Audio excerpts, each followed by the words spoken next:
Bienvenue à tous. Dans la suite de l'essentiel, on va d'abord évoquer ce 25e sommet de l'Organisation de coopération de Shanghai. Il s'est tenu à Tianjin en Chine, dans le nord du pays.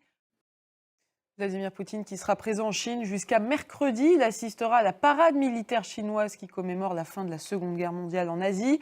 On le sait, la Chine et la Russie sont alliés. Notre correspondante Yenali s'est rendue à la frontière sino-russe pour voir les effets de cette amitié sur le terrain. Regardez son reportage.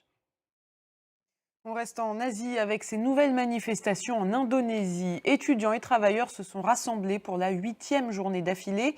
Ils protestent contre la vie chère et le train de vie des députés. 6 personnes ont été tuées depuis le début du mouvement de contestation. Rebecca Martin.